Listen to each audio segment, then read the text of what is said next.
কারিগরি শিক্ষা অধিদপ্তর ও এটুআই সহযোগিতায় ফেসবুক লাইভ ক্লাসে সবাইকে স্বাগত। বাংলাদেশের বিভিন্ন প্রান্ত থেকে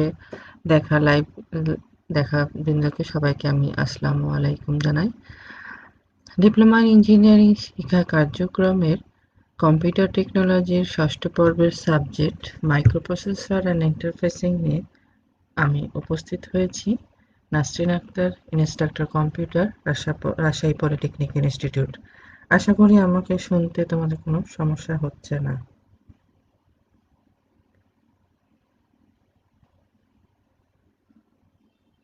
ওইটাই লাইভ সবাই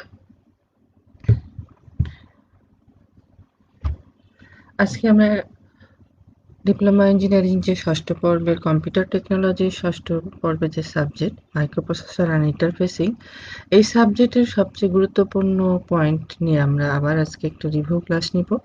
সেটা হচ্ছে এই অধ্যায় 2 মাইক্রোপ্রসেসর 8086 মাইক্রোপ্রসেসরের আর্কিটেকচার। এই আর্কিটেকচারের মধ্যে যেটা আমি আগেও বলেছিলাম যে মাইক্রোপ্রসেসর আর ইন্টারফেসিং বলতে যে সাবজেক্টের মূল হার্ট বা মূল বিষয়বস্তু সেটা হচ্ছে তার আর্কিটেকচার। এই আর্কিটেকচারটা সম্বন্ধে আমাদের যদি পরিষ্কার একটি ধারণা থাকে তাহলে তার সাথে যে কোনো ধরনের ইন্টারফেসিং করা সম্ভব হবে। তাই আমরা আজকে আলোচনা করব ইন্টেল 8086 মাইক্রোপ্রসেসরের ব্লক ডায়াগ্রাম নিয়ে। 8086 মাইক্রোপ্রসেসরের বিভিন্ন পয়েন্ট নিয়ে আলোচনা করার ক্ষেত্রে আমরা যেগুলো বলে থাকি সেটা হলো যে 8086 মাইক্রোপ্রসেসরের যে পয়েন্টগুলো নিয়ে 8086 মাইক্রোপ্রসেসর প্রচুর পপুলার হয়েছিল বা বিখ্যাত হয়েছিল বা পরিচিতি লাভ করেছিল, সেই পয়েন্টগুলো হলো যে 8086 মাইক্রোপ্রসেসর একটি 16 বিটের মাইক্রোপ্রসেসর যা 1978 সালে মার্কেটে আনে ইন্টেল কোম্পানি। এই ইন্টেল কোম্পানি 8086 মাইক্রোপ্রসেসরের যে পয়েন্টগুলোকে হাইলাইটস করে সেটা হলো যে 16 বিটের এইচমস টেকনোলজিতে তৈরি একটি মাইক্রোপ্রসেসর। এটার পাইপলাইন প্রসেসিং এ কাজ করে থাকে।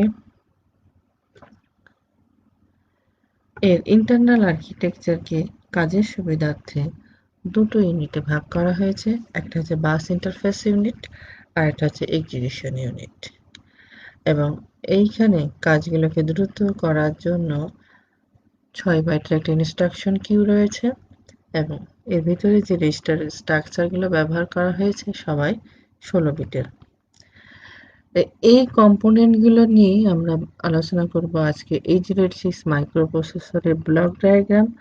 8086 মাইক্রোপ্রসেসরের ব্লক ডায়াগ্রাম বলতে আমরা যেটা বুঝি বা ব্লক ডায়াগ্রাম বলতে যেটা আমরা বুঝি যে ওই মাইক্রোপ্রসেসরের বা ওই সার্কিটের আইসির ভিতরে যে ইন্টারনাল কম্পোনেন্টগুলো রয়েছে সেই কম্পোনেন্টগুলো কিভাবে কানেক্টেড রয়েছে এবং কি কম্পোনেন্ট রয়েছে কি কাজ করে, এই সকল সচিত্র উপস্থাপনকে আমরা ব্লক ডায়াগ্রাম বলে থাকি। তাই এখানে আমরা দেখতে পাচ্ছি 8086 মাইক্রোপ্রসেসরের ইন্টারনাল আর্কিটেকচার বা ইন্টারনাল ব্লক ডায়াগ্রাম। এইখানে 8086 মাইক্রোপ্রসেসর যে কম্পোনেন্টগুলো দিয়ে তৈরি সেই সকল কম্পোনেন্ট এখানে আমরা হাইলাইটস করে উপস্থাপন করেছি। আমরা প্রথমে বৈশিষ্ট্যের ক্ষেত্রে একটি কথা বললাম যে 8086 মাইক্রোপ্রসেসর দুটো বা ইন্টারনাল আর্কিটেকচারে বিভক্ত হয়ে থাকে। একটা হচ্ছে বাস ইন্টারফেস ইউনিট আর একটা হচ্ছে এক্সিকিউশন ইউনিট। মাইক্রোপ্রসেসর বাজারে আসার পরে আমরা যেটা দেখেছিলাম যে মাইক্রোপ্রসেসর মূল কাজ হলো কি যে তথ্য কালেকশন করে তথ্যকে প্রক্রিয়াকরণ করা, মেনলি তথ্য প্রক্রিয়াকরণ করা। এই তথ্য প্রক্রিয়াকরণ করতে গেলে তাকে ডাটা কালেকশন করতে হয়। তাহলে এই সকল কাজগুলোকে আমরা তিনটা ধাপে ভাগ করে থাকি। একটা হচ্ছে ডাটা কালেকশন, একটা হচ্ছে ডাটা কালেকশন বা ইনস্ট্রাকশন ফেচ করা, তারপর হচ্ছে প্রক্রিয়াকরণ করা, তারপর হচ্ছে ডিকোড করা, তারপর হচ্ছে প্রক্রিয়াকরণ করা। এই তিনটি কাজ করতে যে আমার এই সকল কম্পোনেন্টের প্রয়োজন হয়। পর্যায়ক্রমিকভাবে মাইক্রোপ্রসেসর যে কোনো মাইক্রোপ্রসেসর আগে ইনস্ট্রাকশনটি পড়ে বা ফেচ করে, ফেচ করার পরে ইনস্ট্রাকশনটা ডিকোড করে বা বাইনারিতে রূপান্তর করে ফেলে। সেইটার পরে কি অপারেশন হবে সেটা ডিকোড হয়। ডিকোড হওয়ার পরে এক্সিকিউশন ইউনিট সেটাকে প্রক্রিয়াকরণ করে ফলাফল প্রদর্শন করে থাকে। এই প্রক্রিয়াটি যখন এককভাবেই কাজ করা হয় তাহলে তাকে আগে প্রথমে ডাটা কালেকশন করতে হবে, তারপরে সেটাকে ডিকোড করতে হবে, তারপরে প্রক্রিয়াকরণ করতে হবে, একজন ব্যক্তি যদি সেটা করে থাকে। যার ফলে ৩টি কাজ পর্যায়ক্রমিকভাবে করতে গেলে তাকে যদি একটি কাজের জন্য ১ মিনিট সময় দরকার হয় তাহলে পুরো প্রক্রিয়াটি সম্পূর্ণ করতে তার ৩ মিনিট প্রয়োজন হয় একজনের জন্য। তো এই কনসেপ্ট থেকে বেরিয়ে এসে এই যে 5 এ ছিল এই ধরনের ভাবে কাজ করার পদ্ধতি। এটা থেকে আরো ডেভেলপ করার জন্য এই যে 6 এ কি করা হলো যে টোটাল প্রক্রিয়াটি যে কাজটি আমরা ৩ টা কাজের কথা বললাম ইনস্ট্রাকশন ফেচ করা, ইনস্ট্রাকশন ডিকোড করা এবং এক্সিকিউট করা।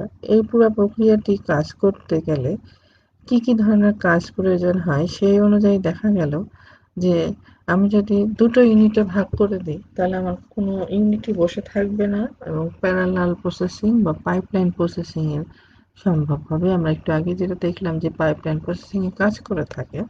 পাইপলাইন প্রসেসিং এ একাধিক কাজ একটা পর্যায়ক্রমিকভাবে সম্পূর্ণ হওয়াটাকে আমরা বলি পাইপলাইন প্রসেসিং।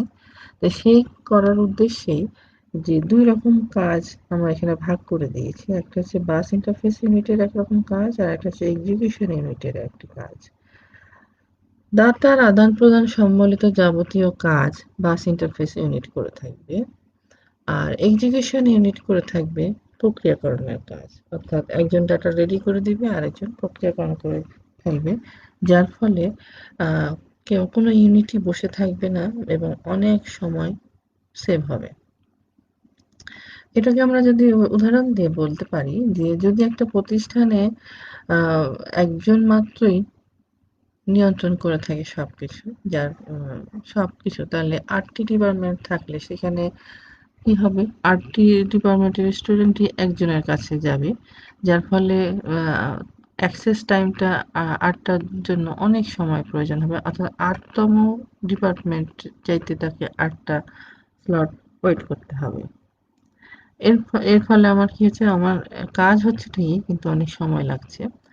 আবার পক্ষান্তরে যদি আমরা ৮ টা ডিপার্টমেন্টের জন্য ৮ টি হেড বা ৮ টি নিয়ন্ত্রণ রাখি সেক্ষেত্রে কি হবে যে এট এ টাইমে ৮ টা ডিপার্টমেন্ট প্যারালাল প্রসেসিং সম্ভব হবে। ঠিক এইভাবেই এই Intel 806 মাইক্রোপ্রসেসর তার কাজটি সম্পূর্ণ করে থাকে।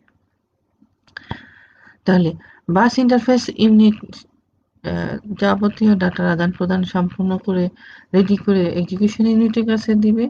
যার ফলে আমার কোনো ইউনিটই কোনো কম্পোনেন্টই বসে থাকবে না।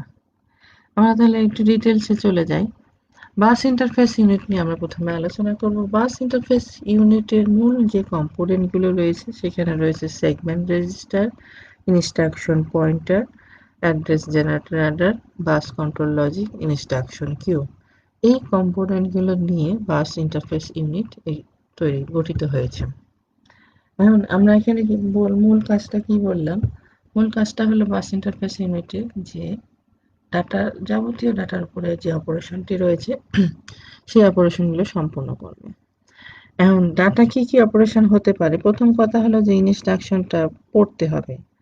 ইনস্ট্রাকশনটা পড়বে কোথা থেকে? মেমোরি থেকে। আর মেমোরি থেকে পড়তে গেলে মেমোরি কোন লোকেশন থেকে পড়বে, কোন জায়গা থেকে পড়বে সেটা অবশ্যই আইডেন্টিফিকেশন প্রয়োজন। তাহলে সেই লোকেশনটা আইডেন্টিফিকেশন করার জন্য আমার কি লাগবে? একটা অবশ্যই অ্যাড্রেস লাগবে, ফিজিক্যাল অ্যাড্রেস লাগবে। 806 মাইক্রোপ্রসেসরের সব রেজিস্টার স্ট্রাকচারগুলোর কথাই আমরা বলেছি 16 বিটের। তো সেই ক্ষেত্রে 16 বিট রেজিস্টার কন্টেন্ট দিয়ে আমরা মেমোরি ক্যাপাসিটি খুব একটা বাড়াতে পারবো না। অর্থাৎ 64 কিলোবাইট পর্যন্ত সর্বোচ্চ আমরা বৃদ্ধি করতে পারি। তো সেই ক্ষেত্রে মেমোরি ক্যাপাসিটি বৃদ্ধি করার জন্য আমরা এই কন্টেন্টটাকে 806 মাইক্রোপ্রসেসর 20 বিট সাপোর্ট করে থাকে। অর্থাৎ 2 the power 20 1 megabyte memory capacity.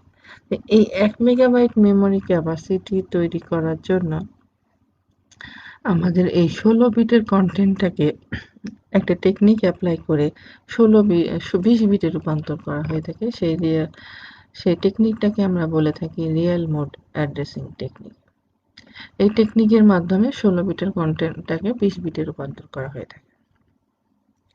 তাহলে এই 16 বিটের কন্টেন্টটাকে আমরা 20 বিটে রূপান্তর করে যে ফিজিক্যাল অ্যাড্রেসটা তৈরি করছি, সেখানে আমরা 1 মেগাবাইট মেমোরি অ্যাক্সেস করতে পারছি। আরো সুবিধার্থে কি করা হয়েছে যে মাইক্রোপ্রসেসরে অপারেশন সম্পূর্ণ করার জন্য মেমোরি কি রকমের ব্যবহার আছে সেটা অ্যানালাইসিস করে দেখা গেছে যে 3 রকমের ডাটার প্রয়োজন আমার মেমোরি থেকে অ্যাক্সেসের প্রয়োজন হয়। একটা হচ্ছে যে আমি যে ইনস্ট্রাকশনগুলো রাখছি সেই ইনস্ট্রাকশনগুলো রাখার জন্য একটা জায়গা প্রয়োজন হয়। প্রোগ্রাম লেখা এক্সিকিউট প্রোগ্রামে যে ডাটাগুলো রয়েছে সেই ডাটাগুলো রাখার জন্য একটা জায়গার প্রয়োজন হয় এবং প্রোগ্রামে স্ট্যাক ব্যবহার করার ফলে স্ট্যাক নিয়ন্ত্রণ করার জন্য আমার একটা জায়গা দরকার হয়। তা এই যদি জায়গাগুলো আমরা আলাদাভাবে সেগমেন্টেশন করতে পারি বা অংশে ভাগ করতে পারি যার ফলে আমার কি হবে প্যারালাল অ্যাক্সেস মেমোরিতে প্যারালাল অ্যাক্সেস করা সম্ভব হবে এবং মেমোরিটি এককভাবে ব্যবহৃত না হয়ে অনেকগুলো ভাবে আমরা ব্যবহার করতে পারবো। এই লক্ষ্যে 1 মেগাবাইট মেমোরিটাকে আমরা সাধারণত 4টা সেগমেন্টে ব্যবহার করা হয়েছে। x86 মাইক্রোপ্রসেসরে মেমোরিকে 4টা সেগমেন্টে ব্যবহার করা হয়। এই 4টা সেগমেন্ট হলো code segment, data segment, stack segment এবং এক্সট্রা সেগমেন্ট। এই সেগমেন্টগুলোতে ক্যাটাগরি অনুযায়ী ডাটাগুলো থাকবে। অর্থাৎ যদি ইনস্ট্রাকশন হয় তাহলে সেটা থাকবে কোড সেগমেন্টের মেমোরিতে। যদি ডাটা হয় তাহলে সেটা থাকবে ডাটা সেগমেন্ট মেমোরিতে। আর যদি স্ট্যাক হয় সেক্ষেত্রে থাকবে এসএস বা স্ট্যাক সেগমেন্টে। আর অতিরিক্ত অনেক সময় জায়গার প্রয়োজন হয় সেক্ষেত্রে আমার এক্সট্রা সেগমেন্টে থাকবে। অ্যান্ড ওই অংশ লোকেশন আইডেন্টিফিকেশন করার জন্য আমি এখানে 4টা সেগমেন্টকে নিয়ন্ত্রণ করার জন্য x86 মাইক্রোপ্রসেসরে 4টা সেগমেন্ট রেজিস্টার ব্যবহার করা হয়েছে সিএস, ডিএস, এসএস এবং ইএস। এই 4টা সেগমেন্ট রেজিস্টার ব্যবহার করে মেমোরির 4টা সেগমেন্টকে নিয়ন্ত্রণ করা হয়ে থাকে। এই সেগমেন্ট রেজিস্টারগুলোর কাজ হলো যে ওই সেগমেন্টটার স্টার্টিং পয়েন্টটা কত। আমরা তো জানি যে 1 মেগাবাইট মেমোরি ক্যাপাসিটি আমার আছে। এই 1 মেগাবাইট মেমোরি ক্যাপাসিটির কোন অংশ থেকে কোন সেগমেন্ট শুরু হবে সেইটা আইডেন্টিফাই করে দিবে সরি সেটা আইডেন্টিফাই করে দিবে তার সেগমেন্ট রেজিস্টার। এই সেগমেন্ট রেজিস্টার ওই সেগমেন্টের স্টার্টিং পয়েন্ট ধারণ করে থাকবে। অর্থাৎ সেগমেন্ট রেজিস্টারের কাজ কি হলো যে ওই সেগমেন্টের স্টার্টিং পয়েন্ট ধারণ করাই হলো সেগমেন্ট রেজিস্টারের কাজ। তাহলে ওই সেগমেন্টটা কোথা থেকে শুরু হলো সেটা আমরা পাচ্ছি সেগমেন্ট থেকে, সেগমেন্ট রেজিস্টার থেকে। এবং ওই সেগমেন্টের সাইজ আমরা জানি যেহেতু প্রতিটা সেগমেন্টের সাইজ 16 বিট, তাহলে প্রতিটা রেজিস্টার সেগমেন্টের সাইজ 16 বিট, তাহলে ওই সেগমেন্টের সাইজ সর্বোচ্চ to the power 16 equal to 64 kilobyte. অর্থাৎ প্রতিটি সেগমেন্টেরই সাইজ হবে 64 কিলোবাইট।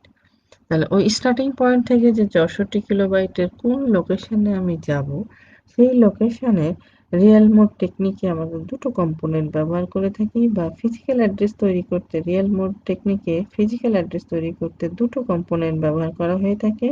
একটা হচ্ছে সেগমেন্ট রেজিস্টার কন্টেন্ট আর একটা হচ্ছে অফসেট রেজিস্টার কন্টেন্ট। এই দুটোকে যোগ করে ফিজিক্যাল অ্যাড্রেস 20 বিট বানানো হয়। সেই ক্ষেত্রে আমরা 4টা সেগমেন্টের জন্য 4টা সেগমেন্ট রেজিস্টার পেয়ে যাচ্ছি সিএস, ডিএস, এসএস, ইএস। আর অফসেট হিসেবে আমার বিভিন্ন রেজিস্টার কন্টেন্ট ব্যবহৃত হয়ে থাকে বা ডাইরেক্ট ইনস্ট্রাকশনে দেওয়া হয়ে থাকে। এক্ষেত্রে যেমন আমরা একটা উদাহরণ দিতে পারি যে এখানে আইপি ইনস্ট্রাকশন পয়েন্টার এর অফসেট হিসেবে ব্যবহৃত হয়ে থাকবে। অর্থাৎ এই সাধারণত নেক্সট ইনস্ট্রাকশনটি কোথায় রয়েছে ইনস্ট্রাকশন পয়েন্টার অর্থাৎ নেক্সট ইনস্ট্রাকশনটি কোথায় রয়েছে সেটাকে আইডেন্টিফাই করার জন্য ব্যবহৃত হয়ে থাকে। এটি সবসময় সাধারণত সিএস অর্থাৎ কোড সেগমেন্ট রেজিস্টারের সাথে আইপি ব্যবহৃত হয়ে থাকে। সিএস সিএস রেজিস্টারের কাজ হলো যে কোড সেগমেন্টের স্টার্টিং পয়েন্টটা কোথা থেকে, অর্থাৎ যদি সিএস এর ভ্যালু 000 থাকে সেই ক্ষেত্রে আমাদের কোড সেগমেন্ট অংশটি শুরু হয়েছে 000 থেকে।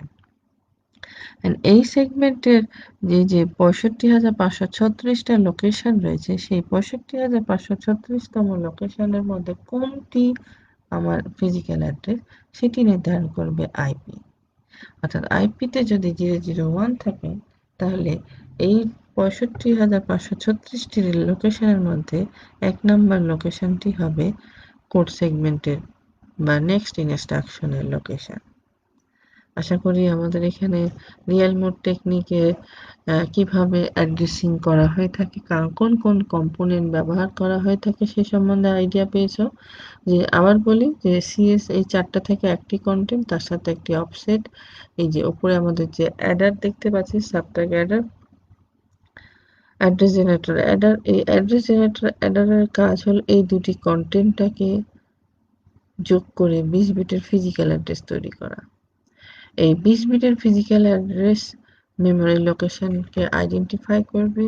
সেই মেমোরি লোকেশনে যে ইনস্ট্রাকশনটি রয়েছে বা যে ডাটাটি রয়েছে সেটি আমার ডাটা বাসের মাধ্যম দিয়ে ডাটা বাস কন্ট্রোল লজিক, এখানে 6 বাইটের যে একটা ইনস্ট্রাকশন কিউ দেখতে পাচ্ছি, আমরা ডাটা স্ট্রাকচারের মেমোরি স্ট্রাকচার ব্যবহার করা দুটো পদ্ধতি শিখেছিলাম, একটা হচ্ছে স্ট্যাক, একটা হচ্ছে কিউ। স্ট্যাক হচ্ছে লাস্ট ইন ফার্স্ট আউট আর কিউ ছিল ফার্স্ট ইন ফার্স্ট আউট।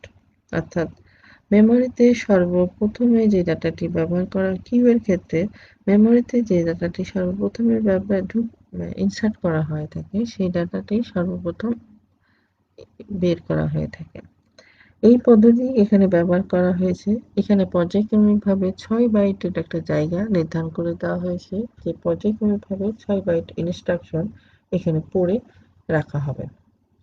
তাহলে আমরা যদি সে ডাটা ডাটা ইন্টারফেস ইউনিটের কাজ দেখি, তাহলে সেক্ষেত্রে হলো যে প্রথমে আমার একটা মেমোরি লোকেশন জেনারেট হবে, সেই মেমোরি লোকেশন থেকে মেমোরি আইডেন্টিফিকেশন হবে, লোকেশন ওই নির্দিষ্ট মেমোরি লোকেশন থেকে বাস কন্ট্রোল লজিকের মাধ্যমে ইনস্ট্রাকশনটা পড়ে আমার এই 6 বাইট ইনস্ট্রাকশন কিউয়ে জমা হবে। এরপরে চলে যাব আমরা পরবর্তী ইউনিটটা, যেটা আমরা বললাম এক্সিকিউশন ইউনিট। এক্সিকিউশন ইউনিটের কথা বলেছিলাম যে সেটা হলো কি, যে তথ্য প্রক্রিয়াকরণ করে থাকে। আমি একটু আগে যেটুকু দেখালাম সেখানে ডাটাগুলো রেডি হয়ে থাকলো। এই 6 বাইট ইনস্ট্রাকশন কিউ থেকে পর্যায়ক্রমিকভাবে এই এক্সিকিউশন ইউনিটে আসবে এবং এক্সিকিউশন সম্পন্ন হবে। এই এক্সিকিউশন ইউনিটের মূল যে কম্পোনেন্টগুলো রয়েছে সেটা হচ্ছে LU, general purpose register, temporary register এবং ফ্ল্যাগ। এলইউ সম্পর্কে আমরা ফার্স্ট ইয়ার থেকেই দেখে আসছি। এলইউ হচ্ছে কি অ্যারিথমেটিক লজিক ইউনিট, অর্থাৎ গাণিতিক এবং যৌক্তিক অপারেশন সম্পূর্ণ করার জন্য যে ইউনিটটি ব্যবহার করা হয়ে থাকে তাকে আমরা সাধারণত বলে থাকি এলইউ। এর মাধ্যমে যোগ, বিয়োগ, গুণ, ভাগ, অ্যান্ড, অর, নট এই ধরনের অপারেশন সম্পূর্ণ করা সম্ভব হবে। জেনারেল পারপাস রেজিস্টার, রেজিস্টার আমরা ডিজিটাল ইলেকট্রনিক্সের একটা কম্পোনেন্ট পড়েছি রেজিস্টার। রেজিস্টার হলো কতগুলো ফ্লিপ ফ্লপের সমন্বয়ে তথ্য ধারণ করে রাখার জন্য একটি সার্কিট।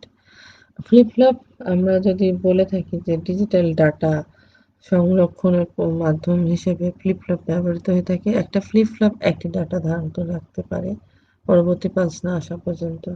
অর্থাৎ একটি ফ্লিপ ফ্লপে 1 অথবা 0 ধারণ করে রাখে পরবর্তী ক্লক পালস না আসা পর্যন্ত।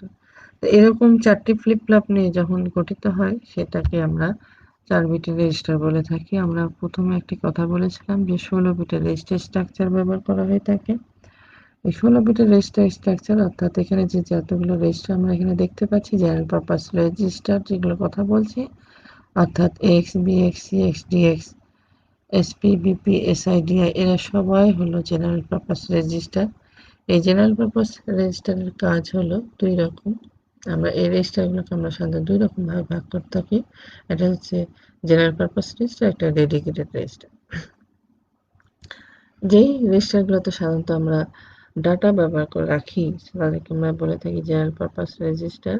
যেমন এখানে একটু মিস্টেক আমাদের হয়েছে।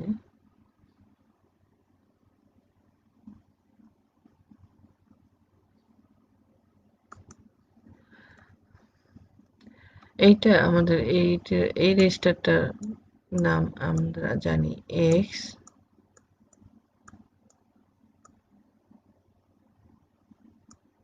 এটা বিএক্স, সিএক্স আর এটা ডিএক্স।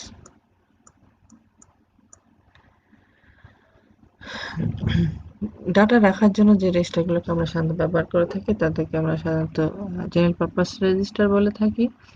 এই জেনারেল পারপাস রেজিস্টারকে আমরা দেখেছি ব্যবহার করার ক্ষেত্রে যে সবসময় যে 16 বিটের রেজিস্টার ব্যবহৃত হয় তা না, অনেক সময় 8 বিটও বেশি ব্যবহৃত হয়ে থাকে। সেক্ষেত্রে 16 বিটের রেজিস্টারকে আমরা যদি সবসময় 16 বিট হিসেবেই ব্যবহার করে থাকি, যে 8 বিটের ক্ষেত্রেও 16 বিট ব্যবহার করে থাকি, 16 বিটের ক্ষেত্রেও 16 বিট ব্যবহার করে থাকি, সেক্ষেত্রে কিছুটা সময় ডাটা আমার স্পেস নষ্ট হয়। আর আমাদের অপারেশন করার ক্ষেত্রে দেখা গেছে যে 8 বিটের ডাটা বেশি ব্যবহৃত হচ্ছে, সেক্ষেত্রে 8 বিটের জায়গাটা আমার নষ্ট হয়। এই কনসেপ্ট থেকে দেওয়া হয়েছে যে লজিক্যালি যখন আমার 16 বিট ব্যবহৃত হবে তখন তাকে ব্যবহার করা হবে এএক্স হিসাবে। আর যদি আমার 8 বিটের প্রয়োজন হয় তখন এক্স এর যে কোনো আপার 8 বিট বা লোয়ার 8 বিট ব্যবহার করা হবে। এদেরকে হায়ার 8 বিট হিসেবে AH আর লোয়ার 8 বিট হিসেবে AL নামকরণ করা হয়েছে। অর্থাৎ যখন 8 বিট ব্যবহৃত হবে তখন হয় AH বা AL ব্যবহার করতে পারবো, তাহলে আমি প্যারালালে দুটি 8 বিট ব্যবহার করা যাবে। আর যখন আমার 16 বিটেরই প্রয়োজন হবে তখন AX ব্যবহার করে থাকি। আচ্ছা, তাহলে আমরা এখানে কি দাঁড়ালো যে জেনারেল পারপাস রেজিস্টার হিসেবে 8086 মাইক্রোপ্রসেসরে 4টা রেজিস্টার রয়েছে, AX, BX, CX, DX, এরা সবাই 16 বিটের। এই 16 বিটের রেজিস্টারকে আমরা ইচ্ছা করলে 8 বিটেও ব্যবহার করতে পারি। সেটা ব্যবহার করার জন্য AX কে দুটো গ্রুপে ভাগ করা হয়েছে, আপার 8 বিট এবং লোয়ার 8 বিট। লোয়ার 8 বিটকে AL দ্বারা, BL বা CL, DL হিসেবে নামকরণ করা হয়েছে। আর আপার 8 বিটকে AH, BH, CH, DH এইভাবে আইডেন্টিফিকেশন করা হয়েছে। যদি আমরা 8 বিটের প্রয়োজন হয়, হয় AH বা AL ব্যবহার করতে পারি। আর যদি আমার 16 বিটেরই প্রয়োজন হয় সেক্ষেত্রে X, BX, CX, DX এই রেজিস্টারগুলোকে ব্যবহার করে থাকতে পারি। এটা ছিল জেনারেল পারপাস রেজিস্টারের একটি অংশ। আরো যেটা বললাম যে ডেডিকেটেড রেজিস্টার, অর্থাৎ মাইক্রোপ্রসেসরটা শুধু ডাটা না, আরো কন্ট্রোলিং এর জন্য কিছু রেজিস্টার ব্যবহার করা হয়ে থাকে, তাকে আমরা জেনারেল পারপাস রেজিস্টার বলি না, ডেডিকেটেড রেজিস্টার হিসেবে বলে থাকি। যেমন এখানে এসপি, পিপি, এসআই এবং ডিআই এই রেজিস্টারগুলো রয়েছে। এই রেজিস্টারগুলো নির্দিষ্ট একটি কাজের জন্য রাখা হয়েছে। যেমন এসপি, স্ট্যাক পয়েন্টার। আমরা একটু আগে দেখলাম যে স্ট্যাক ব্যবহার করার জন্য যে একটা মেমোরি সেগমেন্টেশন ব্যবহার করা হচ্ছে। এই স্ট্যাকটা ব্যবহার করার জন্য আমরা যদি অ্যালগরিদমের দিকে তাকাই তাহলে সেখানে আমরা দেখে আসছি যে স্ট্যাক ব্যবহার করার নিয়ম হলো যে টপ টপ থেকেই ডাটা ইনসার্ট হবে এবং ডিলিট হবে। অর্থাৎ আমরা যদি অ্যালগরিদম মনে থাকে যে top equal to top plus 1 হলো ইনসার্ট আর ডিলিট হলো top equal to top minus 1। অর্থাৎ এই টপ মানে হচ্ছে আমার যে মেমোরির মেন ওপরে যে জায়গাটা আমরা ব্যবহার করছি ডাটা রাখার জন্য, সেই একটা নির্দিষ্ট অংশ হিসেবে ঘোষণা করা হয়। সেই ঘোষণাটা কেমন হবে, পর্যায়ক্রমভাবে একটা একটা করে সব শুরুতে যেটা ঢুকেছে সেটা আগে ইনসার্ট হবে, না সব শেষে আগে ঢুকছে সেটা আগে ইনসার্ট হবে। স্ট্যাকে আমরা সাধারণত সব শেষে যেটি ইনসার্ট হয় সেটি আমরা আগে ডিলিট করে থাকি। তো স্ট্যাক পয়েন্টার এই টপ অ্যাড্রেসটি ধারণ করার সময় ব্যবহার করা হয়ে থাকবে, যে ওই স্ট্যাকের টপ কোনটি সেটি ধারণ করার জন্য হলো স্ট্যাক পয়েন্টারের কাজ। একইভাবে বেস পয়েন্টার হিসেবে আমার এখানে একটু আগে বললাম যে ফিজিক্যাল অ্যাড্রেস ক্যালকুলেশন করার জন্য যা অফসেট ব্যবহৃত হবে সেক্ষেত্রে বিপি আমার অফসেট হিসেবে ব্যবহৃত হয়ে থাকে, অথবা বেস পয়েন্টার হিসেবেও কাজ করে থাকে। আমার স্ট্যাক পয়েন্টার টপ ধারণ করে থাকে, কিন্তু আমি যদি কোনো ইন্ডেক্সিং করতে চাই সেক্ষেত্রে বেস পয়েন্টারও ব্যবহার করা হয়ে থাকে। ইনস্ট্রাকশন ব্যবহার করার ক্ষেত্রে যদি আমরা তাকাই তাহলে সেইখানে আমরা খেয়াল করে দেখব যে অপকোড আর অপারেন্ড বলে দুটি অপশন থাকে। একটা হচ্ছে অপকোড যেটি কাজ সম্পূর্ণ করবে, আর একটা অপারেন্ড যার উপরে অপারেশন সম্পূর্ণ হবে। এই অপারেন্ড গুলো সাধারণত অ্যাসেম্বলি ল্যাঙ্গুয়েজের ক্ষেত্রে দুই রকম হয়ে থাকে, একটা হচ্ছে সোর্স অপারেন্ড আর একটা হচ্ছে ডেস্টিনেশন অপারেন্ড। সোর্স অপারেন্ড হলো যে কোথা থেকে ডাটাটি আসবে, আর ডেস্টিনেশন অপারেন্ড যে অপারেশন শেষ হওয়ার পরে ডাটাটি কোথায় যাবে। এটা সাধারণত আমাদের ইনস্ট্রাকশনে দেওয়া থাকে। সোর্স অপারেন্ড হিসেবে এক্স, বিএক্স, ডিএক্স এটা সাধারণত আমরা বা মেমোরি লোকেশন এগুলো সাধারণত আমরা সোর্স এবং ডেস্টিনেশন অপারেন্ড হিসেবে ব্যবহার করে থাকি। এছাড়া যদি আমার ইনস্ট্রাকশনে অপারেন্ড ব্যবহার না হয় বা উল্লেখ থাকে না, তখন বাই ডিফল্ট আমার সোর্স অপারেন্ড এবং ডেস্টিনেশন অপারেন্ড হিসেবে ক্ষেত্রে এসআই এবং ডিআই এই দুটি রেজিস্টার ব্যবহার করা হয়ে থাকে। সাধারণত মুভস ইনস্ট্রাকশনের ক্ষেত্রে আমরা কোনো অপারেন্ড উল্লেখ করি না। বাই ডিফল্ট সেখানে সোর্স অপারেন্ড হিসেবে এসআই এবং ডেস্টিনেশন অপারেন্ড হিসেবে ডিআই ব্যবহৃত হয়ে থাকে। এলুর কথা আমরা আগেই বললাম, টেম্পোরারি রেজিস্টার অর্থাৎ আমার অপারেশনের আগে এলুর অপারেশন যে সম্পূর্ণ করবে সেই অপারেশন করার আগে যে ডাটাটি আমার প্রয়োজন হবে সেটা টেম্পোরারি ধারণ করার কাজই হলো টেম্পোরারি রেজিস্টার। আরেকটি বিষয় এখানে দেখতেছি সেটা যে ফ্ল্যাগস এলও অপারেশন একটি সম্পূর্ণ করবে। এই এলও অপারেশন সম্পূর্ণ করার পরে যোগ করুক, বিয়োগ করুক, যে অপারেশনটা সম্পূর্ণ করুক সেই অপারেশনটার একটা ফলাফল দাঁড়াবে। সেটা দাঁড়াতে পারে পজিটিভ সংখ্যা, নেগেটিভ, জিরো, এই ধরনের বিভিন্ন অপারেশন আসতে পারে। অপারেশনের ফলাফলটা কি হয়েছে তা প্রকাশ করাই হলো ফ্ল্যাগ রেজিস্টারের কাজ। এখানে একটা 16 বিটের রেজিস্টার কিন্তু 9টি ফ্ল্যাগ ব্যবহৃত হয় আর 6টি ব্যবহৃত হয় না। এই 9টি ফ্ল্যাগের মাধ্যম দিয়েই এলইউ অপারেশনের অবস্থানটি প্রকাশ করা হয়ে থাকে।